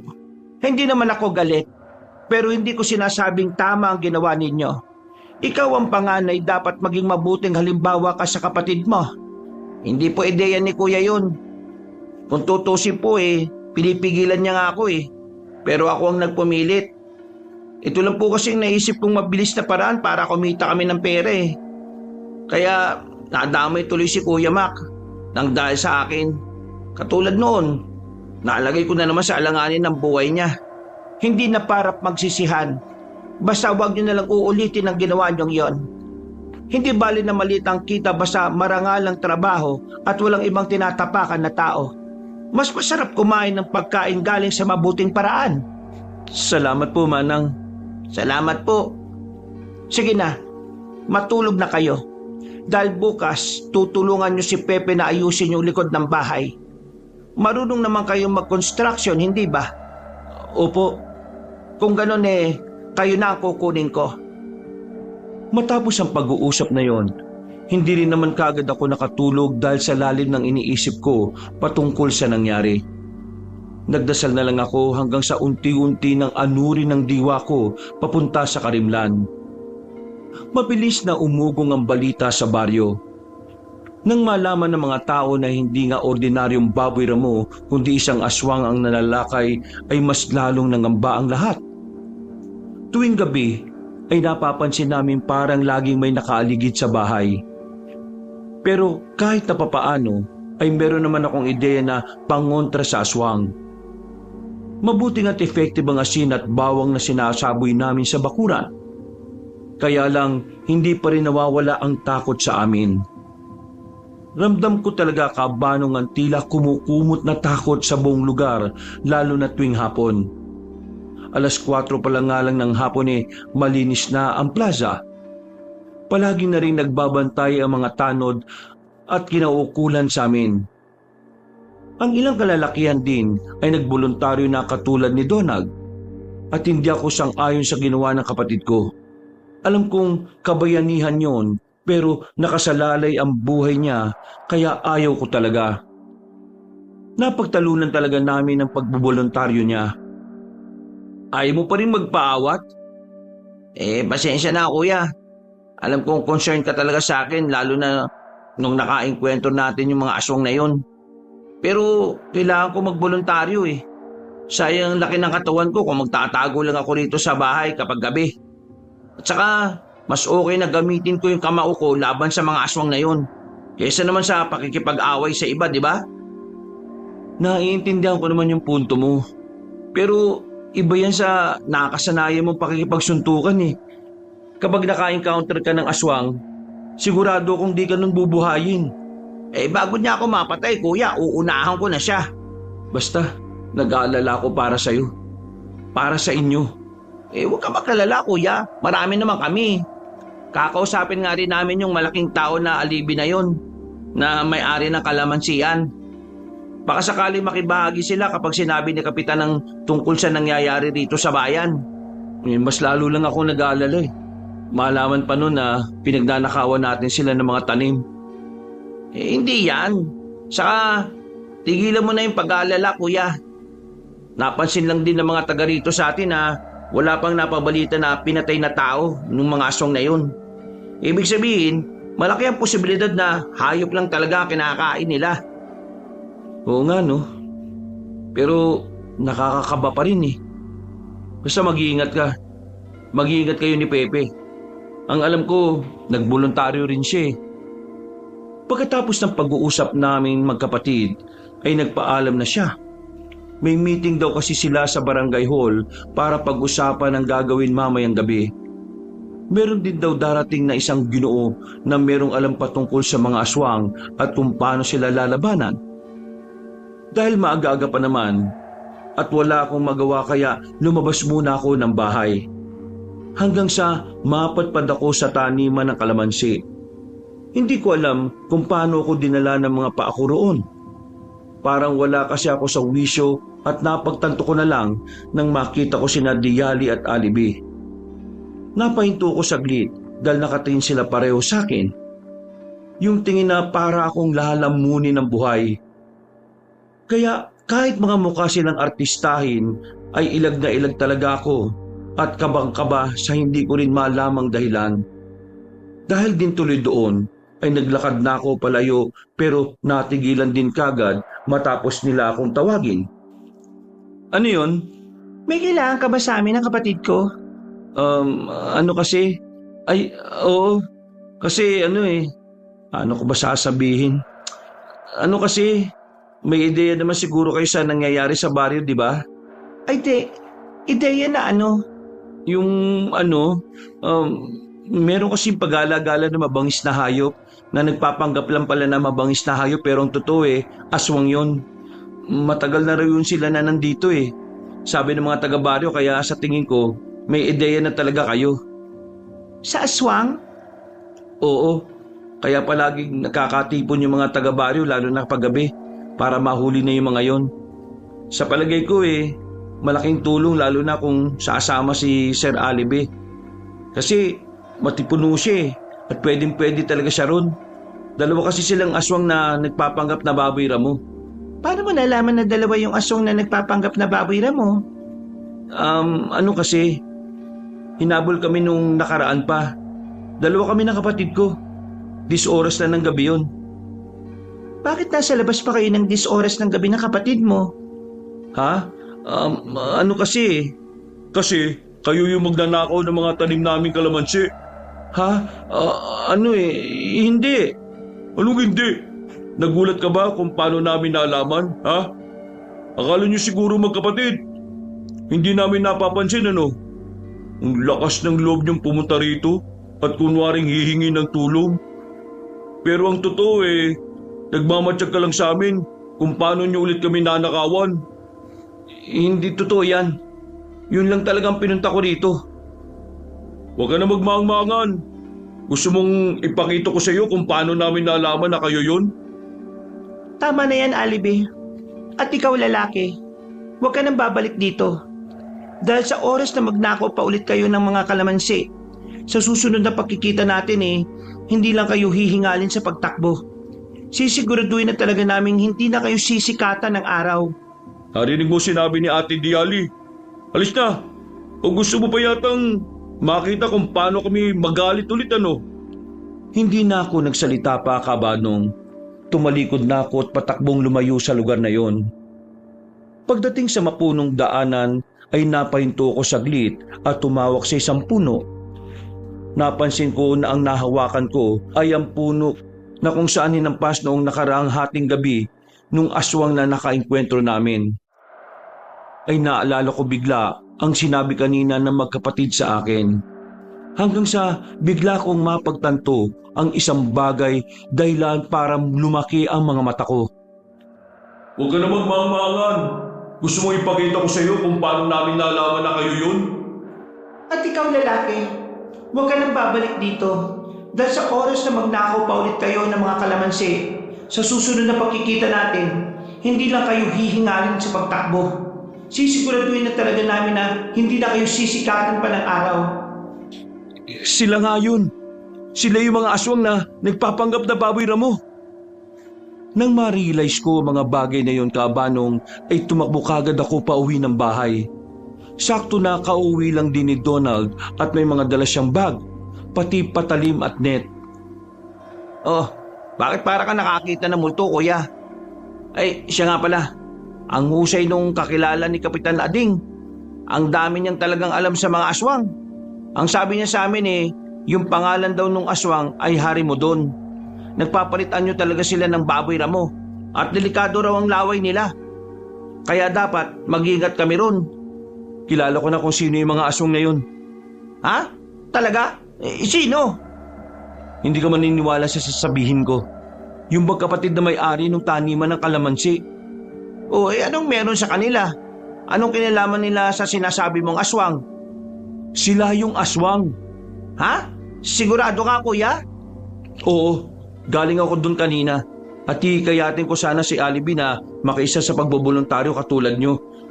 Pero yung sinabi nila sa akin magkapatid, alam na rin nilang nagnanakaw. Ang ibig kong sabihin namimitas tayo ng mga kalamansing tanim nila. At sa bibig nila mismo nang galing na kapag namitas pa ulit tayo ng kalamansi sa kanila, hindi na nila tayo hahabulin, kundi papatay na nila tayo. Hindi na raw tayo sisikatan ng araw. Sinabi talaga nila yung kuya? Oo, hindi ako po pwede magkamali sa pagkakaintindi ko, tol.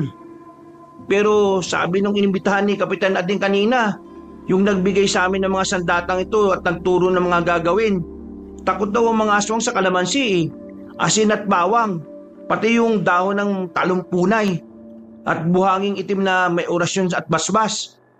May tanim na kalamansi yung magkapatid na yun kaya imposible yung sinasabi mo. At ayon pa rin sa nagturo sa amin kanina, parang asido raw sa mga aswang ang kalamansi. Kaya nga pupunta kami ron ngayon dun sa taniman ng magkapatid kasi hihingi sila kapitan ng kalamansi. Naku, huwag yun nang ituloy ang balak nyo. Huwag kang pumunta ron. Sinabi ko na sa'yo, alam na nilang tayo yung namitas ng mga tanim nila. Kung alam na nila, handa naman akong harapin sila At saka, hindi pwede yung sinasabi mo, kuya, dahil volunteer ako rito sa baryo natin. Baka kung ano pang isipin sa akin nila, kapitan, kapag bigla ko na lang silang iniwan sa ere. At isa pa, nandun din naman si Pepe. Maniwala ka sa akin. Totoong sinasabi ko. Huwag ka mag-alala. Hindi ko kakalimutan yung mga sinabi mo. Nagmamatsyag pa rin ako. O sige na, kuya. Baka naghihintay na sa akin nung sina Pepe. Wala na akong nagawa para mapigilan si Donald. Dahil talagang desidido siya at halata ko namang hindi niya ako pinaniniwalaan, Kabanong. Nag-isip ako ng dapat gawin para makumbinsi ang kapatid ko. Kaya pumunta ako kay Manang Salvasyon at ikinuwento ang lahat. Katulad ko ay natakot din siya para sa buhay ng kanyang apo na si Pepe. Kaya nagsabi siya na pumunta kami sa taniman ng kalamansi at sundan sila para pigilan. Pero hindi ko na siya pinayagan dahil baka biglang lumabas nga roon ng mga Harimodon na sinasabi nila. Ang mga aswang na nag-aanyong baboy ramo. Kabanong pinagstay ko na lang si Manang Salvasyon sa bahay nila at sinabihan siyang manalangin. Ako naman, kahit natatakot din para sa sarili kong buhay, ay kailangan kong lumabas para sundan ng kapatid ko at ng iba pa. Kumagat na ang dilim at napakatahimik na lalo ng paligid. Wala pa namang karamihan sa kalalakihan dahil na doon sila papunta sa taniman ng kalamansi. Dala ang flashlight at ang nag-iisang itak na luma ay nagmamadali na akong nagtungo sa lugar ni Diali at Alibe. Pagdating ko roon ay nag-uusap pa ang ilang kalalakihan sa bandang likuran. At nasa unahan naman banda si Kapitan Ading. Ang dalawa pang opisyal, si Donald at si Pepe. Tila hinihintay nilang lumabas ang may-ari ng taniman. Lalapitan na sana ako pero nagpakita na nga ang magkapatid. Umatras ako sa isang gilid at nagtago. Sa totoo lang kasi, ay natatakot ako sa kanila matapos ang pag-uusap namin kanina. Nakinig ako sa usapan pero mas kinabahan ako para kay Donald dahil siya ang gustong kausap ni Diali at Alibe. Hindi na rin umalma si Kapitan Ading at iba pang opisyal na naroon para mabilis ang usapan. Magandang gabi sa inyo, Ma'am Diali at Sir Alibe. Pasensya na at nakaistorbo kami sa inyo. Hingi lang sana kami ng kaunting tulong na kung po pwede makahingi ng kalamansi. Hihingi ka na naman ng kalamansi. Hindi pa ba sapat yung mga ninakaw niyo sa amin ng kapatid mo? Dahil sa sinabing yon ng magandang babae ay napatingin kay Donald sina Kapitan Ading, Pepe at iba pa. Pero hindi ko ini-expect ang mga sumunod na nangyari dahil nauna na palang inamin ng kapatid ko ang lahat. Bakit hindi ka makapagsalita? Ang totoo niyan nauna ko na sa kanilang maikwento ang nangyari. Aminado ako sa pagkakasala namin ng kuya ko. Ang totoo niyan, ako lang naman talaga yun at labas si Kuya Mac. Tatanggapin ko po kung anong irereklamo nyo laban sa akin. Pero sana, mapagbigyan nyo kami sa hiling namin ngayon. Nakita nyo naman na nandito mismo yung kapitan ng baryo, si Kapitan Ading at iba pang opisyal. Hingi sana kami ng pabor kung po pwedeng makahingi ng mga kalamansi sa inyo. Para saan? Siguro naman hindi nalingid sa inyo ang nangyayari dito sa baryo. May gumagalang aswang at ang kalamansi ang isa sa panlaban sa kanila. May sinabi ang kapatid ko sa inyo, pero hindi naman ako naniniwala na kayo ang aswang na haribo doon. Dahil takot ang lahat ng klase ng aswang sa katas ng kalamansi. Di naman siguro kayo tangang aswang para magtanim ng bagay na kinatatakutan nyo, di ba? Hindi namin mapagbibigyan ng gusto nyo. Umalis na kayo. Mas gusto nyo pa ba na takawin sa inyo yung mga tanim ninyo kaysa ipamigay nyo? Narinig nyo naman ang sinabi ng ate Diali ko, di ba? Magsialis na kayo. Huwag nyo kaming subukan. Ngumisi lang si Donald at pagkatapos ay tumalikod na sa kanila. Sinubukan pa ni Kapitan Ading na kumbinsi ng dalawa pero nanatili silang nanindigan na hindi magbigay ng kalamansi. Umuwi ang lahat na tila talunan. Nakikinig lang ako sa kanila nung nasa barangay hall na kami. Pero nangamba ako nang sabihin nga ni Kapitan Ading na pagnakawan na lang ang taniman. Sumang-ayong kagad ang kapatid ko. At syempre kabanong, sinubukan kong pumigil pero desidido na talaga sila. Wala talaga akong nagawa kundi ang sumunod na lang din. Naiwan si Kapitan Ading dahil magro-ronda-ronda sila sa baryo. Kasama ng iba pang voluntaryong kalalakihan. Sina Donald, Pepe, pati ang dalawang tanod ay sumama para mamitas nga ng palihim sa taniman ng kalamansi. At katulad ng sinabi ko, ay palihim ko silang sinundan. Pasado 10:00 ng gabi, maliwanag na naman ang sinag ng buwan na parang nagdidilig ng kinang nito sa taniman ng kalamansi. Wala na silang inaksayang oras. Pumasok sila kagad sa bakuran at ang kanya-kanyang sakong dala ay pinuno kagad nila ng bungang kalamansi. Inuna ng dalawang tanod ang mga nahuhulog ng bunga habang si Donald at Pepe ay pumipitas-pitas pa. Nandun lang sila sa bandang dulo, malapit sa bakod para kung sakaling magising ang magkapatid ay makakalis kagad sila. Ako naman ay nagmatsyag lang sa paligid, kabado sa kung anong susunod na mangyayari. Nakakaisip na ako ng hindi maganda kabanong at paulit-ulit na nagre-rema sa utak ko ang sinabi sa akin ni Diali at Alibe. Huwag ka na magmaang-maangan. Gusto mo ipakita ko sa iyo kung paano namin nalaman na kayo yun? At ikaw lalaki, huwag ka nang babalik dito. Dahil sa oras na magnakaw pa ulit kayo ng mga kalamansi, sa susunod na pakikita natin, hindi lang kayo hihingalin sa pagtakbo. Sisiguraduhin na talaga naming hindi na kayo sisikatan ng araw. Ay naku, anak ng teteng naman oh. Bakit nandito pa ako? Dapat makumbinsi ko na silang umuwi bago pa dumating yung mga harimudon na yun. Humakbang na ako palapit sa kanila at eksakto naman na nagulat ako nang makita si Diali sa gilid ng puno. Nanlaki ang mga mata ko at napahinto dahil doon. Nakita ko ni Donald at Pepe. Napatingin din sila sa pinagmamasdan ko at katulad ko'y nagulat sila nang makita ang magandang babae. Alam na namin na mangyayari to. Sinubukan naming maging mabait sa inyo. Pero kayo ang nagbibigay ng dahilan para hindi kami magpakabait. At gano'n na nga ang gulat naming tatlo nang makita na unti-unting tila na punit ang mukha ni Diali. Sa unang pagkakataon ay natunghayan ko kabanong kung paano magpalit ng anyo ang isang nilalang bilang isang harimodon. Ang makinis at maputing balat niya ay unti-unting nangitim. Umusli rin ang pangtuhog niya sa magkabilang pisngi. Humaba ang mukha niya, mas kumapal ang buhok at magmukhang baboy ramong tao. Nanginig ang kalamnan ko pagkakita sa nakakatakot na anyo ni Diali, lalo na nang marinig ko ang pagralgal niyang pag-ungol. Totoo nga sinasabi mo, kuya. Sila nga yung harimodon. Sinabi ko naman sa iyo, di ba? Ayaw mo kasing makinig sa akin eh. Hindi lang ako makapaniwala na nagtatanim ang aswang ng isang bagay na pangontra sa kanila. Ginawa namin ito para hindi kami ang mapaghinalaan na aswang. Nananahimik kami na kapatid ko sa lugar na ito. Wala kaming tinatapakang tao pero ginambala niyo ang pananahimik namin. Anong sinasabi mong nananahimik kayo at kami nang gagambala? Kayo nang gagambala sa mga taga-baryo. Kinakain niyo mga alaga nilang hayop.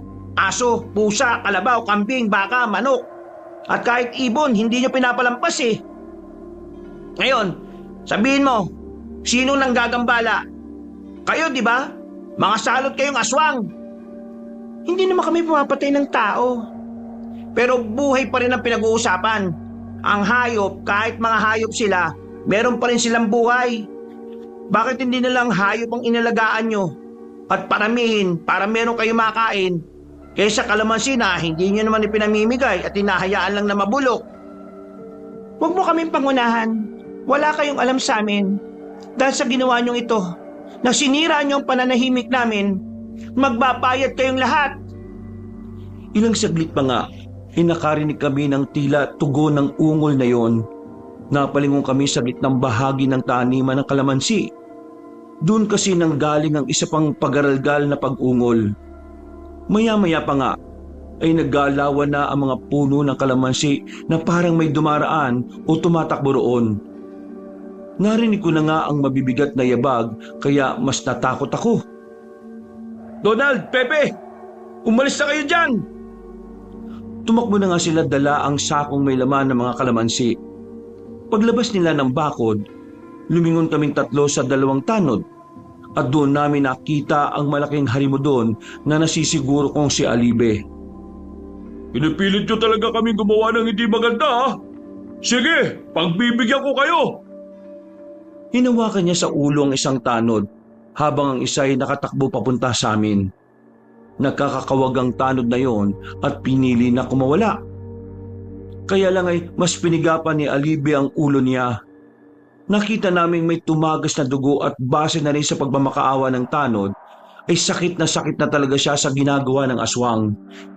Hanggang sa nagulat na lang kami sa mga sumunod na nangyari dahil tuluyan ang piniga ang ulo ng kaawa-awang tanod na parang pakwan lang. Nagtalsika ng mga dugo at nang makita yun ng isa pang tanod, nauna na yung tumakbo sa takot. Hindi na niya alam kung saan siya pupunta. Uy! Kuya! Saan ka pupunta? Sumunod ka sa amin! Nakita ko na hinahabol na naman yun ni Diali at nang maabutan ay kaagad kinagat sa ulo. Kitang-kita namin ni na Donald at Pepe kung paano humandusay ang kawawang tanod habang nangingisay-ngisay ang katawan nito at nagtatalsikan pa ang masaganang dugo. Sa taranta, matapos ang krimen na nasaksihan ko kabanong parang lumobo ang ulo ko. Para akong nawala sa wisyo. Hindi ko alam kung mahihimatay na ako na ewan dahil sa sobrang nervyos na malayan ko na lang na hinahatak na ako ni Donald. Tumatakbo na kasi sila ni Pepe. Nang makalayo na kami ay nakita ko pang tumititig sa amin ng magkapatid na Harimudon. Kitang-kita ko sa mga mata nilang namumula ang matinding galit. Sige, kayo, hindi namin kayo titigilan. Manda kayong lahat sa katapusan nyo! Ngayong gabi na to, babahan ng dugo sa baryo! Nagmadali na kami sa pagtakbo hanggang sa masalubong namin ang tricycle patrol at nang makita nilang namumutla kaming tatlo sa takot ay nagtaka sila. Mabuti na lang ay may mga dala silang armas at agad nila itong inihanda matapos mapagtanto na sumasalakay na nga ang mga aswang. At yun na nga, Kabanong, narinig na ulit namin ang pag-ungol ng Harimudon. Kasunod ng mabibigat nitong mga yabag na patakbo patungo sa kinaroroonan namin. Gamitin niyo tong mga kalamansi. May nakuha kami pero kaunti lang. Isa-isa ngang kumuha ang 6 na lalaki at dali-daling pinahid sa mga sandata nila ang kalamansi. Nakita ko pa nga ang isa na merong asin na nakabalot sa plastik. Pasimple kong kinuha at itinago yun sa bulsa. Nang nasa harap na namin ang 2 Harimudon, muli yung umangil. Tumulo ang laway nila at umusok na paglagpak sa lupa. Tandaan niyo yung mga sinabi sa atin. Mag-iingat kayo sa laway nila. Hindi pa ba tayo aalis dito, Tol? Hindi ko rin alam eh. Pero hindi natin dapat iwan yung mga kasama natin. Natigilan na kami sa pag-uusap nang may lumagpak na parte ng kamay sa harapan namin. Galing ito roon sa tanod na pinatay nila kanina. Nung makita ko yung 6 naming kasamahan, nagulat na lang kami na nagkanya-kanya na sila ng pulasan. Naiwan lang ang mismong nagmamaneho ng patrol tricycle. At sa takot din noon, kagad pinaandar ang motorsiklo. Mabuti na lang ay nakaangkas kaming 3 ni na Donald at Pepe. Pero hinabol pa rin kami ng babaeng Harimudon. Habang ang isa pa na si Alibe ay hinabol naman ang mga kalalakihang nagkahiwa-hiwalay na rin. Habang patuloy sa pagmamaneho ang kasamahan namin, nakafocus kaming 3 sa babaeng Harimudon na sumusunod pa rin. Nakita ko nang kinuha ni Pepe ang pana na ginawa niya lang. Pinahiran niya ang bala nito ng kalamansi, saka pinuntirya ang kalaban. Hindi tinamaan si Diali dahil na rin sa maugang sinasakyan namin, pero umulit pa siya ng 2. 3 beses hanggang sa ika-4 ay nakadaplis na sa aswang. Kitang-kita ko kung paanong mapaingit ang babaeng Harimudon. Umusok din ang kanyang bahagi ng katawan niya na nadaplisan ng pana. Dahil doon ay bumagal siya sa pagtakbo. Kaya sinamantala na ni Donald ang pagkakataon. Kaya lang, nang sisentruhin na ng kapatid ko ang ulo ng kalaban, bigla naman kaming napadaan sa malubak.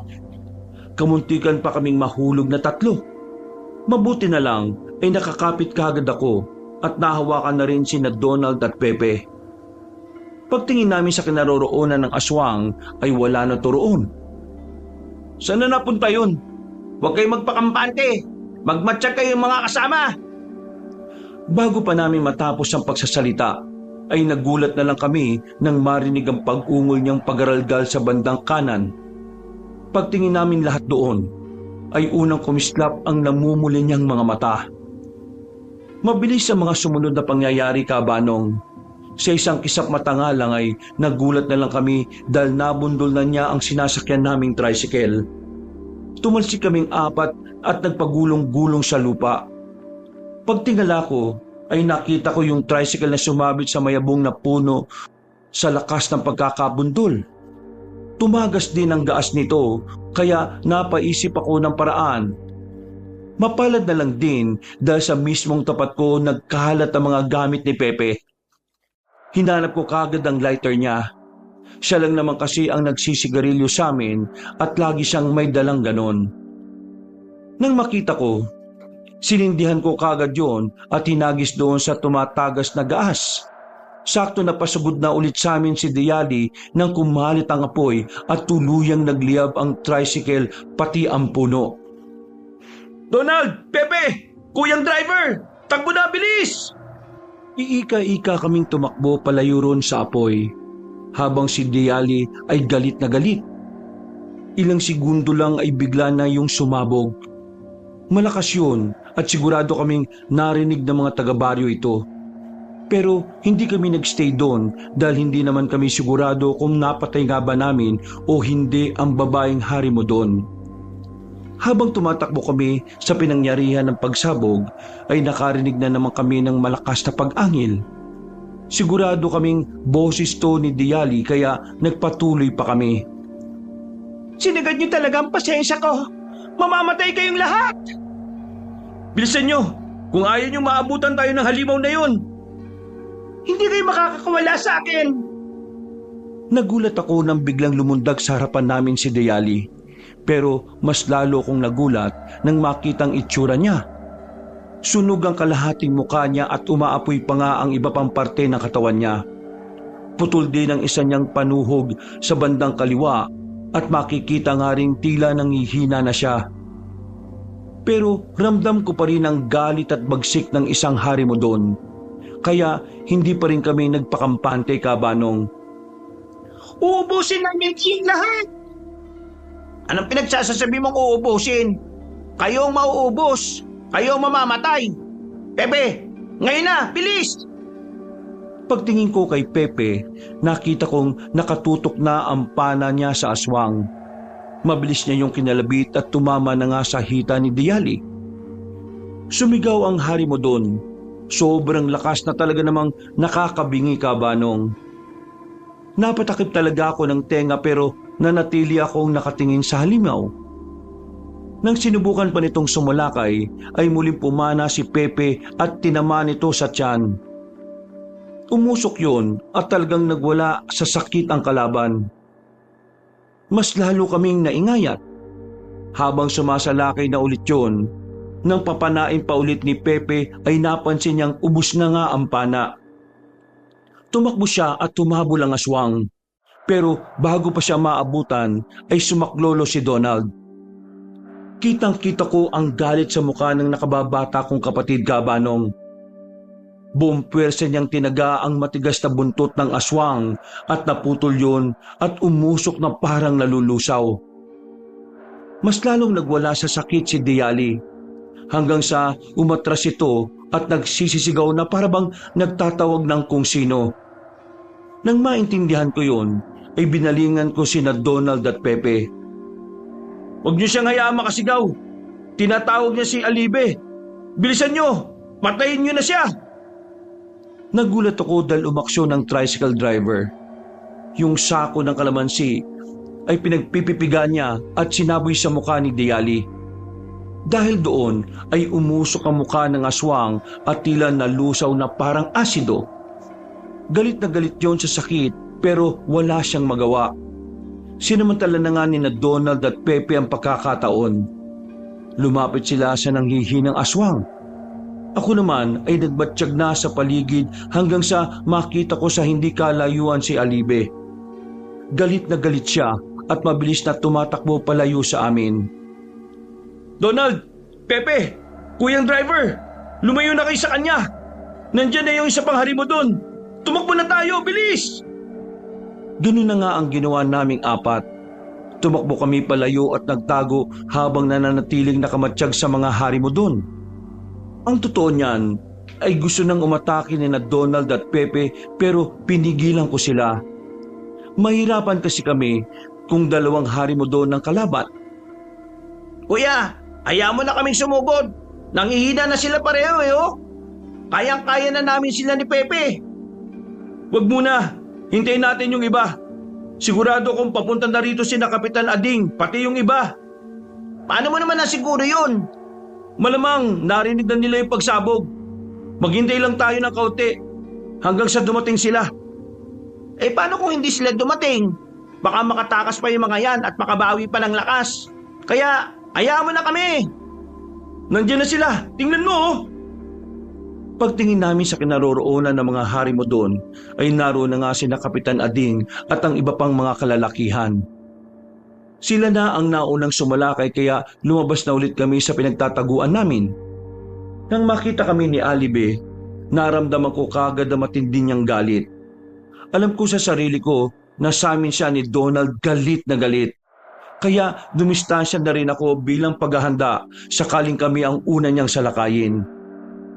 Pero nagkamali ako ng antisipasyon, Kabanong. Ganun na lang ang gulat ko nang biglang lumundag palayo ang lalaking harimo doon at iniwan ang nangihina niyang kapatid. Walang iya ka, Alibe. Wala kang kwentang kapatid.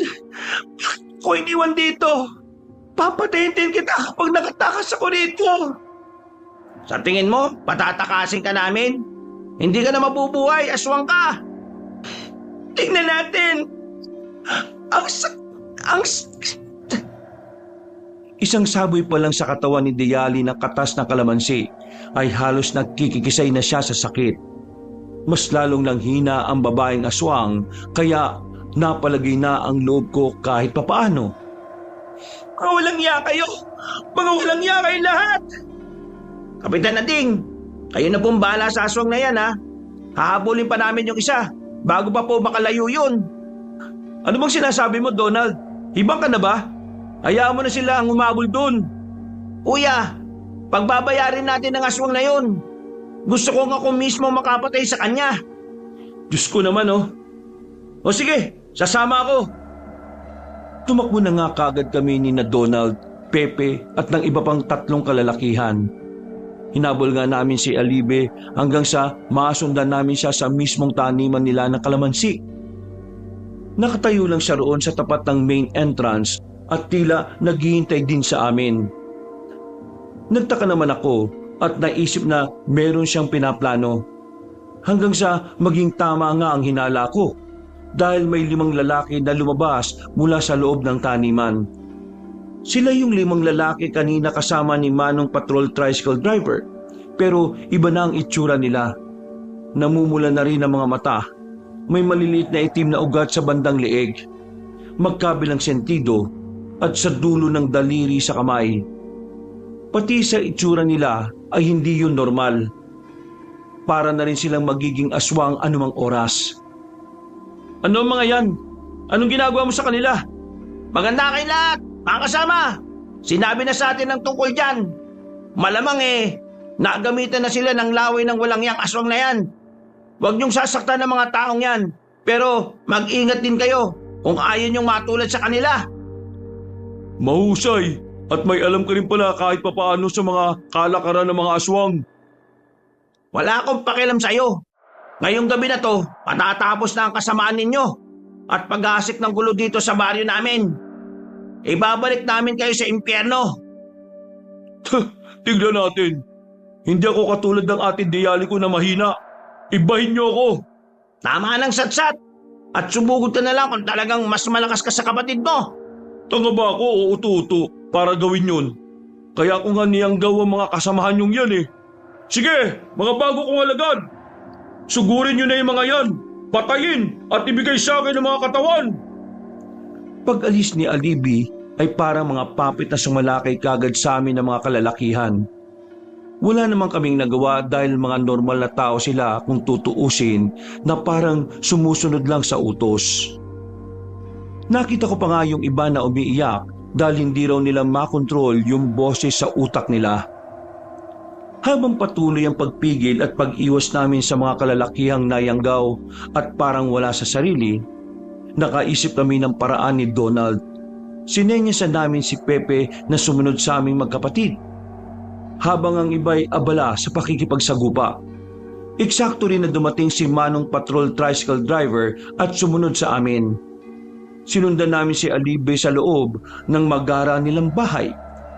Pagpasok ay nakita namin siya na nakatayo at naghihintay na rin sa amin. Matitibay talaga kayo ha? Dapat talaga doon pa lang.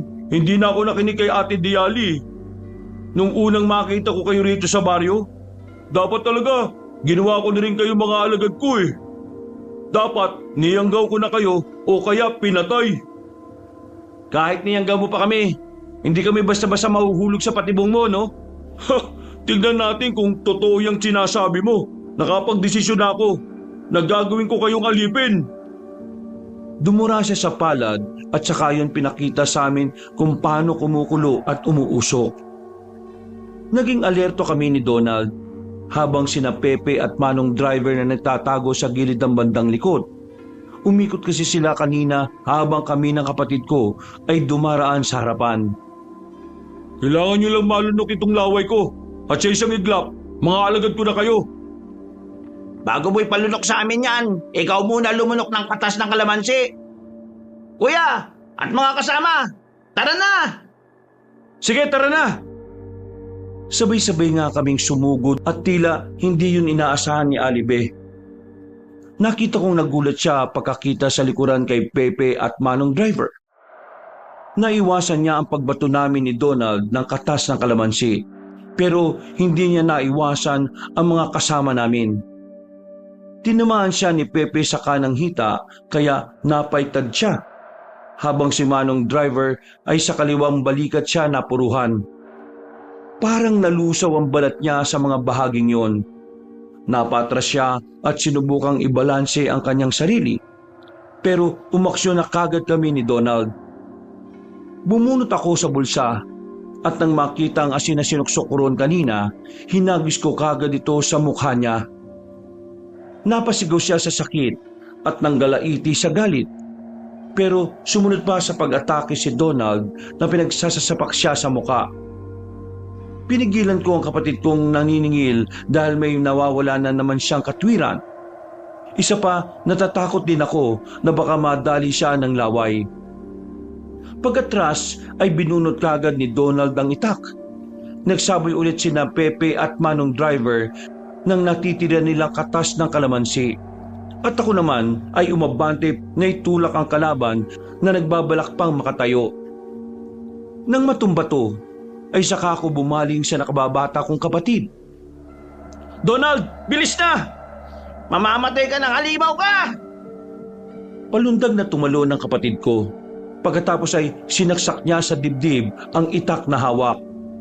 Sinubukan pang pumigil ni Alibe, pero hinawakan namin ang mga kamay niya. Mas lalo din diniinan ng kapatid ko ang pagtarak ng sandata hanggang sa sumuka na ng dugo ng harimo doon. Hindi na yun ang laban hanggang sa unti-unti na ngang nagbalik sa anyo nitong tao. Sunog at puno ng galos ang matipunong nitong katawan. Habang naghihingalo at patuloy sa pagsuka ng itim na dugo. Sinabi ko naman sa iyo, di ba? Ikaw ang mamamatay ngayong gabi na to at hindi kami. Sinabi ko naman sa iyo, ate, huwag na tayong pumunta sa baryo. Sa bundok na to magtago para makapamuhay ng maayos. Kung sana lang ay nakinig ka. Nakinig ka lang sa akin, ate. Hindi to pagyayari sa atin eh.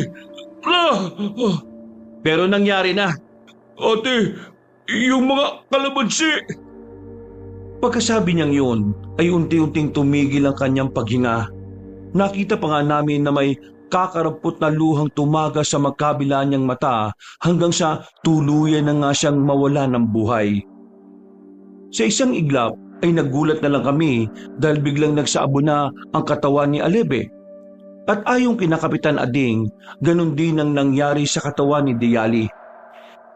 Paglabas namin ng magarang bahay, ay pare-pareho nang nakahiga ang mga lalaking nayanggaw kanina. Tila wala silang alam sa mga nangyari. Maliban doon sa inahabol sila kanina ni Alibe at pinalunok ng laway nito. Makalipas sa mga araw, linggo, buwan na taon, ay tuluyan nang nanumbalik ang sigla sa aming baryo. Wala na rin kakaibang anomalya na kababalaghan ang nagaganap dahil ayon sa kakilala ni Kapitan Ading. Marahil natakot na raw ang mga alagad ng kadiliman na magpunta sa baryo namin. Sa kabutiang palad din po, Kabanong, sa amin na ipinamahala ng mga taga-baryo ang taniman ng kalamansi. Nagkaroon kami ng kapatid ko ng pagkakakitaan, pero kapag mga taga-baryo ang nangailangan, ay libre na sila makapamita sa taniman. Marami rin po ang nagbago lalo na sa aking kapatid na si Donald. Hindi na nga siya naging palaaway. Sa totoo lang po, ay ginamit na niya ang kamao niya sa pagtuwid ng mga pasaway sa amin. Tumakbo siyang konsyahal at nanalo. Kalaunan ay naging kapitan na siya.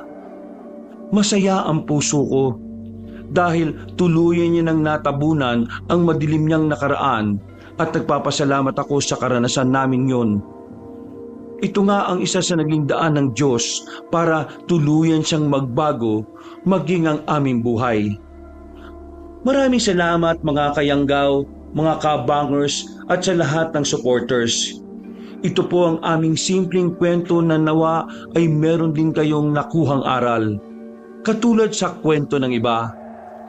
Dalangin ko na marami pa ang maging tagapakinig at sumuporta sa inyong channel.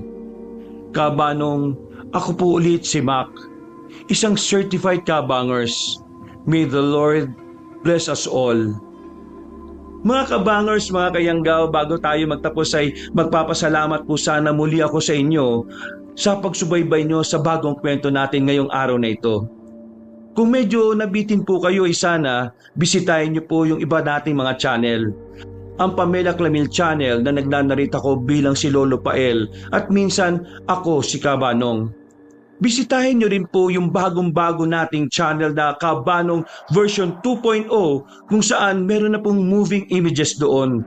So may mapapanood na kayo ng magagandang eksena habang nakikinig kayo ng narration na meron ng music and effects.